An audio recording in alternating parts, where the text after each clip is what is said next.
E se a mesma empolgação que a gente sente ao planejar uma nova meta for, tipo, exatamente o que vai garantir o nosso fracasso? É uma ironia cruel, né? Muito.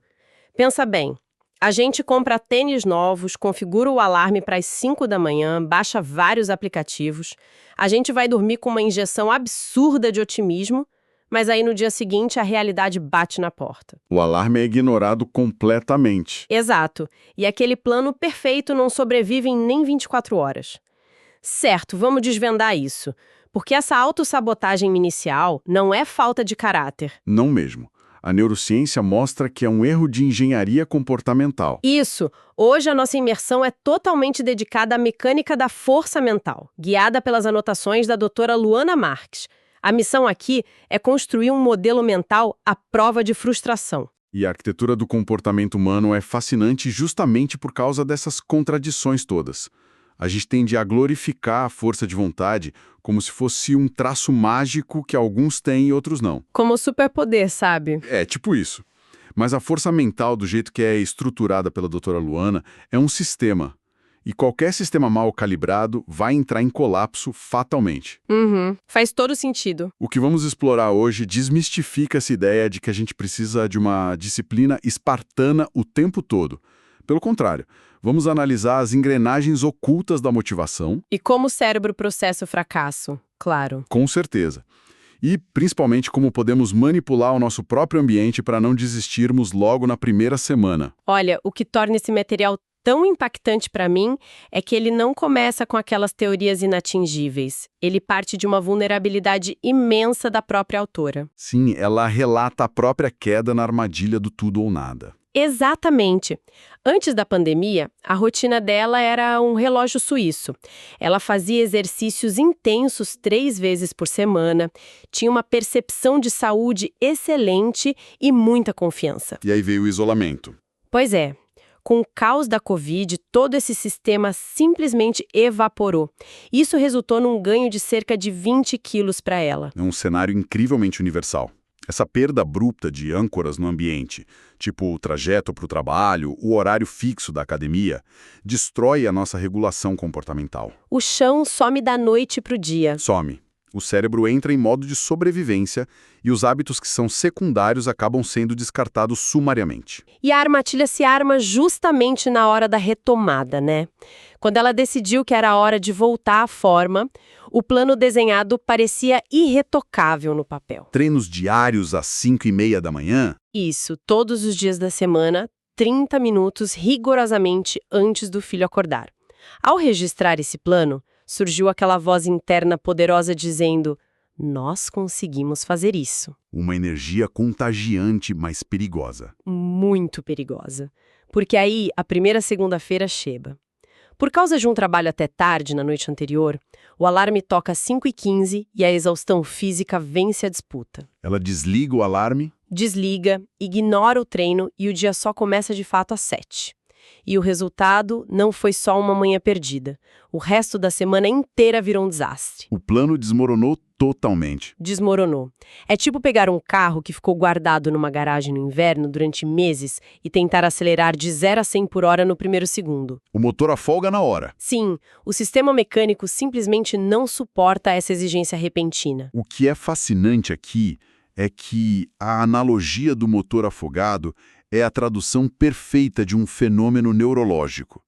Nós chamamos isso de erro de previsão de recompensa. Erro de previsão de recompensa. Explica isso um pouco melhor. Claro. Quando desenhamos um plano grandioso, o cérebro é inundado por dopamina. A gente se apaixona pela imagem do nosso eu, do futuro, cruzando a linha de chegada. A gente já se vê vitorioso. Exato. Essa enxurrada química cria uma ilusão de capacidade enorme. A gente subestima de forma grosseira o custo energético real de acordar às 5 da manhã. Porque na hora do planejamento o cérebro já tá, celebrando a vitória. Exatamente isso. Então, basicamente, a gente gasta todo o nosso combustível emocional sonhando com o resultado e não sobra nada para a execução real. O mecanismo é ainda mais severo que isso, na verdade. A dopamina não é só o hormônio do prazer.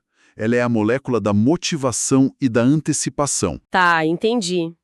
Então, quando a segunda-feira chega e o alarme soa, O nível de dopamina cai bruscamente diante do esforço que a realidade exige. Nossa. E quando ocorre a falha, quando a pessoa volta a dormir, o cérebro registra uma queda de dopamina para baixo da linha de base.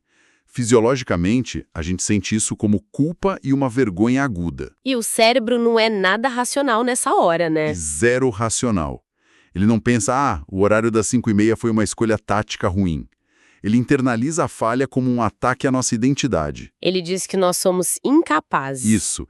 Essa dor psicológica destrói a autoconfiança que seria necessária para tentar de novo na terça-feira. Gente, isso lança uma luz gigante sobre tantas áreas da nossa vida. Pensa em alguém que decide aprender programação e promete codificar 3 horas por noite depois de um dia exaustivo de trabalho. Ou aquela velha promessa de ler um livro por semana. Exato. A falha logo no primeiro dia contamina a semana inteira, porque a narrativa interna muda de eu estou aprendendo para eu sou uma fraude. É uma mudança letal de mentalidade. Então a questão que fica é a seguinte: se esse entusiasmo inicial é, no fundo, um cavalo de Troia que sabota o nosso julgamento lógico, como é que a gente deve projetar metas? Essa é a pergunta de $1 milhão.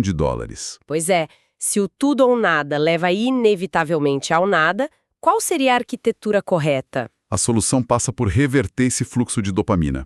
Nós podemos usar o que a doutora Luana estrutura como a estratégia das vitórias antecipadas. Vitórias antecipadas. Sim, se a falha inicial destrói a identidade, o sucesso inicial, mesmo que microscópico, constrói o que chamamos de autoeficácia. Que é a crença de que somos capazes de mudar o nosso próprio comportamento. Mas que o fracasso se torna quase impossível, né?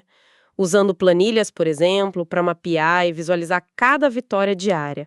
Ferramentas visuais são essenciais. Certo, mas aqui eu vou ter que jogar como o advogado do diabo um pouquinho. Fica à vontade, vamos lá. Então, o que tudo isso significa na prática? Quando eu olho para conceitos tipo vitórias minúsculas ou passos de bebê, uma parte de mim soa o alarme da complacência. Entendo. Soa como desculpa para não se esforçar. Sim.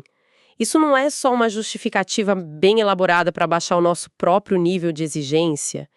A gente não corre o risco de abraçar a mediocridade, sei lá, celebrando o fato de termos calçado os tênis, em vez de efetivamente correr os 5 quilômetros? É uma crítica super comum, mas a confusão entre método e ambição é justamente o que prende tantas pessoas na estagnação crônica. Como assim? Projetar vitórias minúsculas não tem absolutamente nada a ver com reduzir a sua ambição de longo prazo. Trata-se de uma engenharia muito precisa de motivação. Ah, entendi. A gente tem que abandonar a ideia de que a motivação é um reservatório fixo que a gente carrega nas costas. Ela é um fluxo dinâmico. Celebrar o ato de calçar os tênis nos primeiros dias não é mediocridade de jeito nenhum. É o quê, então? É ensinar uma nova linguagem ao sistema nervoso central. Cada vez que uma marca é feita lá na planilha, rola um micropico de dopamina. Aquela molécula de novo. Ela mesma. E essa substância atua como uma espécie de cola sináptica, solidificando o circuito neural daquele comportamento específico. Não está tentando construir músculos nos primeiros 3 dias. A gente está tentando construir a via expressa que leva a informação até os músculos. A sua analogia é impecável. O foco inicial não é o volume de produção, é simplesmente estabelecer a rota neurológica. Faz todo sentido agora. E tem um fator crucial sobre o uso dessas planilhas e rastreadores visuais que a gente comentou. Eles não são meras formalidades burocráticas. Eles têm uma função ativa no cérebro. Totalmente. Eles servem como o que a psicologia chama de âncoras cognitivas. Em dias de estresse muito alto, a nossa memória de trabalho entra em colapso. É aquela parte do cérebro que mantém os objetivos de longo prazo ativos, né? Exatamente. E quando ela colapsa, a gente literalmente esquece o motivo de estar fazendo todo aquele esforço, de acordar cedo. A planilha pendurada na parede atua como um córtex pré-frontal externo e a motivação no próprio ambiente. Isso poupa uma energia absurda do cérebro. É meio que uma terceirização da nossa força de vontade para o ambiente físico ao redor. Bem isso mesmo. A gente para de lutar contra o esquecimento e deixa o ambiente nos lembrar quem nós decidimos ser. Muito bem colocado. Mas aí tem um porém, né? Mesmo com um ambiente perfeitamente projetado, cheio dessas âncoras cognitivas e expectativas microscópicas, a gente esbarra em um obstáculo monumental. Qual seria esse obstáculo? O mundo real não é um laboratório isolado onde a gente controla todas as variáveis. O caos inevitavelmente acontece. Ah, sim. A entropia atua sobre absolutamente todos os sistemas. A tendência natural de qualquer rotina estruturada é a desordem, a menos que haja uma injeção contínua de energia. E na vida humana, a desordem chega sem avisar, batendo na porta. Chutando a porta, muitas vezes. Com certeza. Imagina a cena. A pessoa pode estar na terceira semana de um planejamento brilhante, as vitórias antecipadas estão lá, a planilha está toda verde, tudo lindo, Tudo funcionando perfeitamente bem. e de repente a dinâmica familiar explode. Uma criança adoece ou o escopo de um projeto no trabalho muda da noite para o dia, exigindo 12 horas de dedicação direto. Uma crise aguda. Isso. E diante dessa crise, um novo hábito é sumariamente ejetado da rotina. E aqui é onde a coisa fica realmente interessante nas anotações que a gente estudou. Sim, o foco do estudo muda. A grande revelação do material não é sobre como evitar essas interrupções, porque elas são inevitáveis, mas sim sobre como lidamos com a pausa em si. Exatamente. O problema central nunca é o ato de parar. O monstro que divora o nosso progresso é quando essa pausa se torna permanente. A resposta biológica a uma crise é realocar energia. Não tem jeito. O cérebro corta recursos de aprendizado e de novos hábitos para focar inteiramente na ameaça imediata da frente. É uma questão pura de sobrevivência. Parar é um imperativo de sobrevivência nesses momentos, sim. O perigo real é a interpretação que nós damos a essa pausa. E é uma irracionalidade fascinante se a gente parar pra olhar de fora, sabe? Como assim? É tipo ir ao cinema assistir a um filme épico de 3 horas, aquele que a gente esperou o ano inteiro. Aí na metade do filme, a fome aperta forte. A decisão lógica é levantar e ir até o saguão e comprar um balde de pipoca. Até aí, tudo normal e lógico. Só que a fila tá muito lenta. Em vez de 2 minutos, a operação leva 10.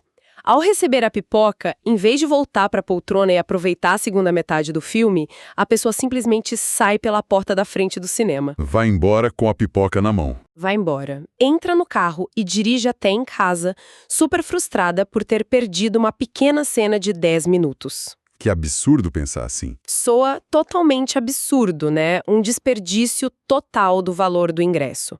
Mas é exatamente o que a gente faz com os nossos hábitos. A gente falta 2 dias na academia por causa de um resfriado forte e no terceiro dia cancelamos a matrícula. Nossa, a imagem do cinema ilustra perfeitamente a falácia dos custos irrecuperáveis, misturada com um perfeccionismo letal que a gente tem. Perfeccionismo letal, esse termo é perfeito. A mente humana adora sequências ininterruptas. Quando a sequência quebra, tipo os 10 minutos perdidos do filme, o cérebro categoriza toda a experiência como arruinada de vez. Ele diz que já que não é perfeito, não serve mais. Exato. Se a sequência não é perfeita, a nossa mente sugere que simplesmente não vale a pena continuar tentando. E a estratégia da doutora Luana para neutralizar essa armadilha é genial. É maravilhosa. Talvez o conceito mais prático que podemos extrair de tudo isso, que é a instituição da pausa consciente. Ou seja, transformar o que seria uma falha percebida em uma decisão estratégica nossa. Perfeito. A diferença entre abandonar um hábito e pausar um hábito reside puramente na intencionalidade da coisa. Intencionalidade de pausar. Sim, quando o caos da vida nos atropela e deixamos os pratos caírem no chão, somos imediatamente inundados pela culpa, certo? Sim, a culpa bate muito forte. E a culpa é uma emoção evolutiva que sinaliza que quebramos uma regra social ou pessoal. E ela é uma emoção extremamente paralisante. E qual é o antídoto prático para essa paralisia toda? É retomar o controle narrativo da situação. Quando a tempestade no trabalho ou em casa começar, o movimento correto não é tentar manter o hábito de forma medíocre e acabar falhando feio. É o que então? É declarar formalmente para si mesmo, tipo, eu estou colocando este objetivo em pausa hoje. A instrução do material é até física, né? Abrir o calendário e estipular o encontro consigo mesmo no futuro para reavaliar situação. Sim, registrar visualmente isso. Pode ser em 3 dias, pode ser em 2 semanas. O lapso de tempo importa muito menos do que o simples ato de registrar uma data de retorno. E, ao marcar o retorno, a ambiguidade desaparece completamente. Nós removemos a culpa da equação porque afinal não houve desistência. Não foi um fracasso moral. De forma alguma. Houve apenas uma suspensão tática. O cérebro preserva a nossa identidade de alguém que está construindo um hábito, mas que no momento está focado numa emergência real. É a diferença entre vender o carro porque o pneu furou ou simplesmente encostar no acostamento seguro. Encostar, colocar o step e esperar um pouco. Isso, esperar a chuva forte passar e seguir viagem depois. A identidade do motorista permanece intacta lá. Essa blindagem da identidade muda o jogo completamente. De verdade. E com essas peças no tabuleiro, a gente descarta tudo a nada, cria a arquitetura das pequenas vitórias e ganha a capacidade de realizar pausas conscientes. A nossa visão sobre o longo prazo sofre uma mutação absurda. Uma evolução, eu diria. Isso. O material culmina numa reflexão que quebra de vez o paradigma de como a gente enxerga as adversidades. Nós somos muito condicionados a ver um obstáculo como uma barricada de cimento armado no meio da estrada. Um muro intransponível mesmo. A gente lê a placa de rua sem saída, desliga o motor e volta para casa chateado. Mas e se o vento contrário não estiver lá para nos parar, mas sim para nos ensinar a navegar melhor? Se conectarmos isso ao panorama geral do nosso cérebro, a neuroplasticidade, que é a capacidade maravilhosa de criar novas conexões, só é ativada sobre um certo grau de atrito. Sério? Precisa ter atrito sempre? Precisa sim. Se o planejamento for executado sem falhas, num ambiente perfeitamente estéril e super controlado, a habilidade construída ali vai ser muito frágil. Não vai aguentar a porrada do mundo real. Exato.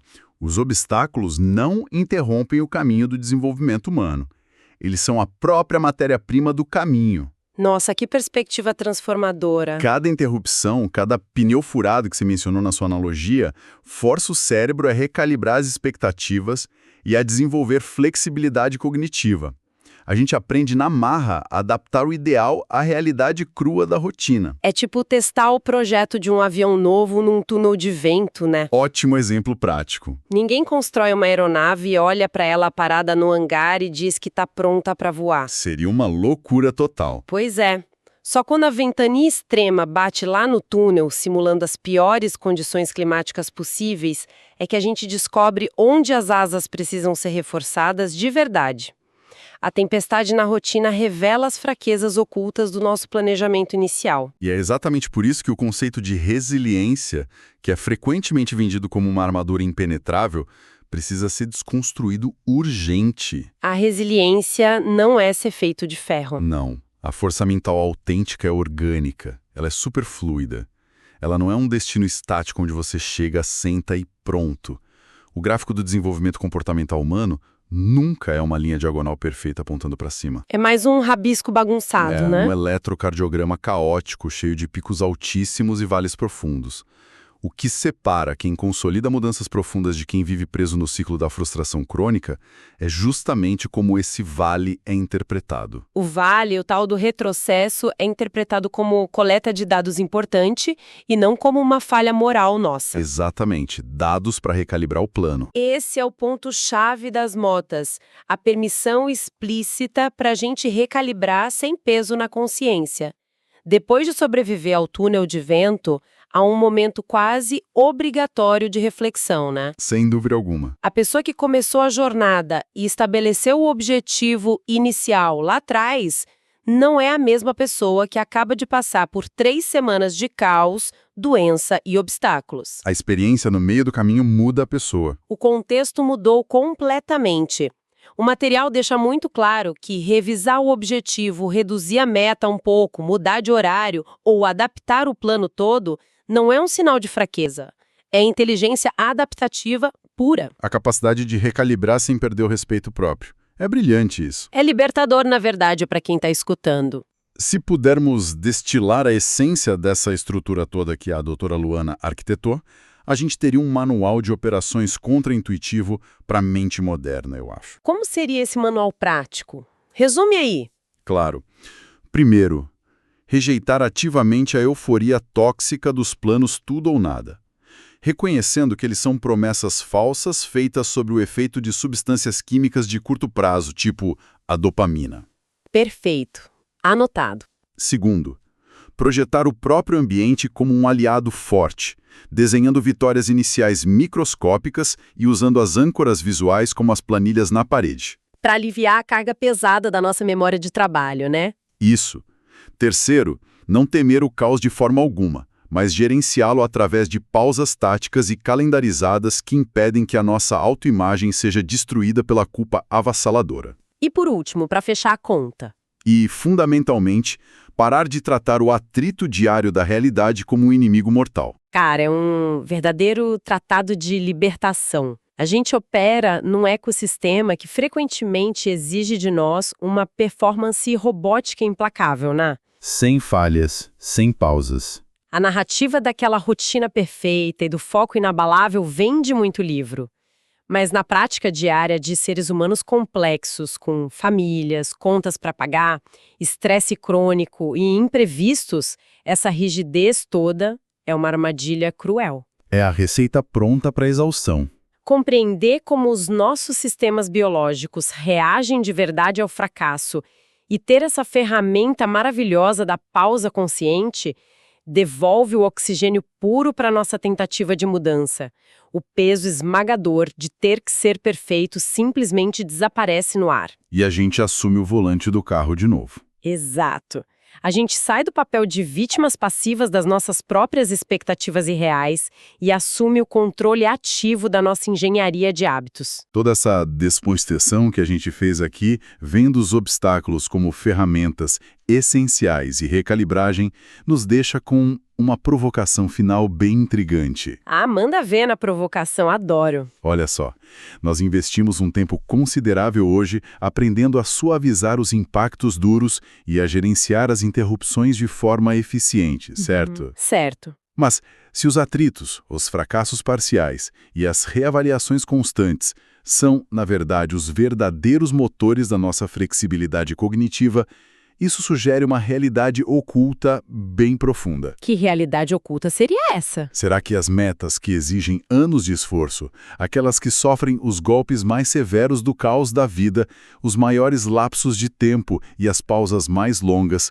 são paradoxalmente aquelas que constroem a forma mais intransponível de força mental? Uau! Isso vira o jogo totalmente. Vira, porque se olharmos através dessa lente específica, o prêmio final deixa de ser apenas o alívio de cruzar a linha de chegada de um cronograma. Sabe? O verdadeiro prêmio, o tesouro escondido no processo todo, é o tecido neural e o caráter que nós somos forçados a forjar. A pessoa casca grossa que a gente se torna no processo. Exatamente. Quem nós nos tornamos cada vez que escolhemos não abandonar a estrada de vez, mas sim encostar o carro no acostamento, trocar o pneu furado no escuro e voltar a dirigir. Com essa perspectiva linda de que os nossos desvios dolorosos são, na verdade, os alicerces da nossa força, que a gente encerra o mergulho de hoje. Ajustem os seus planos, formalizem as suas pausas sem nenhuma culpa e observem o vento contrário com novos olhos a partir de agora. Continuaremos por aqui, buscando as análises que transformam de verdade a nossa compreensão do cotidiano. Até a nossa próxima exploração.